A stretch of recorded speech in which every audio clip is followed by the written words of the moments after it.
السلام علیکم ورحمۃ اللہ وبرکاتہ نحمدہ ونصلی علی رسولہ الکریم اما بعد۔ آج کا سبق سن لیجئے۔ آج کے سبق کی سرخی ہے سخاوت سے دوستی کیجئے، پارٹ نمبر 67۔ حضرت تمیم داری رضی اللہ تعالیٰ عنہ کا قصہ بہت لمبا چوڑا میں نے میری کتاب میں لکھا ہے اور بیان میں میں نے کئی مرتبہ کہا ہے۔ یہ مدینہ منورہ تشریف لائے، جناتوں نے ان کی تشکیل کی شام سے، مدینہ منورہ پہنچے۔ جب مدینہ منورہ پہنچے تو مدینہ منورہ والوں نے دیکھا کہ کوئی غریب آدمی آیا ہے، تو انہوں نے بہت مدد کی، سخاوت کی، خوب اجوا کھجوریں کھلائی، خوب دودھ پلایا۔ تمیم داری کہنے لگے کہ ابھی ایسی سخاوت تو کہیں دیکھی نہیں میں نے۔ وہ اپنی وہاں سے کچھ لالٹینیں، کچھ قندیلیں لے کر آئے تھے حضور صلی اللہ علیہ وسلم کو دینے کے لیے کہ میں حضور کی خدمت میں جا رہا ہوں، ابھی مسلمان نہیں ہوئے تھے۔ تو مدینہ والوں کی سخاوت سے ان کے دل میں اسلام کی محبت آئی کہ ابھی یہ مذہب بہت اچھا ہے۔ وہ لالٹینیں اور وہ قندیلیں حضور کو تو دی نہیں، لیکن حضور صلی اللہ علیہ وسلم کی مسجد میں چراغا نہیں ہوتا تھا، اندھیرا رہتا تھا۔ تمیم داری نے کہا کہ یار یہ جو میں لایا ہوں لالٹینیں، حضور کو دینے کے بجائے میں مسجد میں نہ لگا لوں۔ چنانچہ حضور صلی اللہ علیہ وسلم کے آنے سے پہلے دوسرے دن مغرب کی نماز سے پہلے اس کے اندر انہوں نے جو ہے تیل وغیرہ بھرا اور مسجد کے اندر لٹکا دیا، ایک یہاں لٹکائی، ایک یہاں لٹکائی، ایک یہاں لٹکائی، ایک یہاں لٹکائی۔ حضور صلی اللہ علیہ وسلم نے دیکھا، ارے بھائی ہماری مسجد میں نیا کام کس نے کیا؟ ہم سے پوچھا بھی نہیں، بغیر مشورے کے۔ نبی کی مسجد ہے، پوچھنا چاہیے۔ تمیم داری کہتے تھے کہ سخاوت تو میں پہلے ہی دیکھ چکا تھا مدینہ والوں کی، میں کھڑا میں بیٹھا ہوا سن رہا تھا۔ حضور نے فرمایا بھی کس نے کیا؟ تو بعض صحابہ نے کہا کہ حضرت وہ جنات والے نے کیا، جناتوں نے دعوت دی تھی نا ان کو، کہ وہ جنات والے نے کیا۔ آپ نے کچھ کہا نہیں۔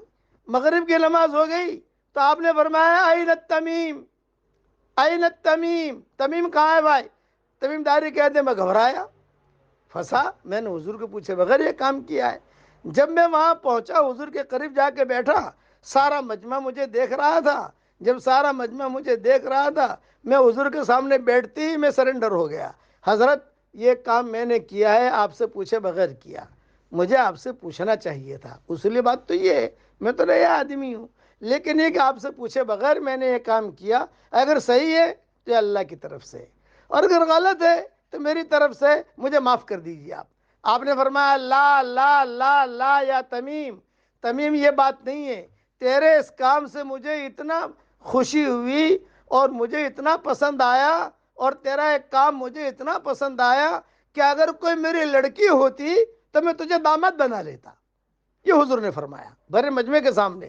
جب اتنا بڑا جملہ کہا حضور نے تو ایک صحابی تھے ابو نوفل، وہ کھڑے ہو گئے پیچھے سے، حضرت بنا تو نہ بنا تک ہماری بیٹیاں آپ کی بیٹیاں ہیں، میری بیٹی ہے ام مغیرہ، وہ بیوہ ہو گئی ہے، اگر آپ کہیں تو نکاح کر دیں۔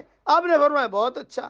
اسی مجلس میں تمیم داری کا نکاح ہو گیا اور یہ بن گیا رضی اللہ تعالیٰ عنہ، مسلمان بھی ہو گئے تمیم داری، اور نئے دلہے کے ساتھ جو ہے نو مسلم کے ساتھ نکاح بھی ہو گیا، اور یہ خاندان چلا چلا چلا چلا، اتنا اونچا خاندان یہ بنا کہ مدینہ منورہ میں ان سے بڑا مالدار کوئی نہیں ہوتا تھا۔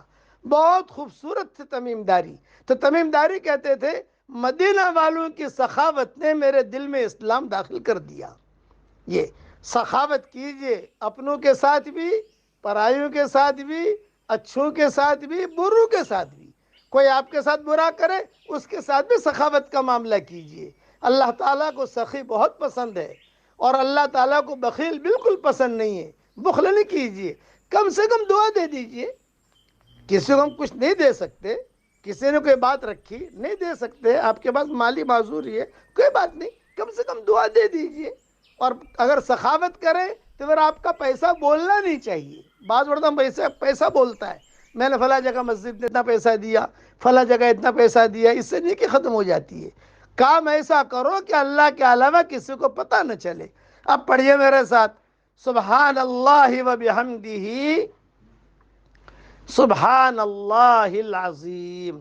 اللہ تعالی ہم سب کو دونوں جہاں کی جنت نصیب فرمائے، آمین۔ وآخر دعوانا ان الحمدللہ رب العالمین۔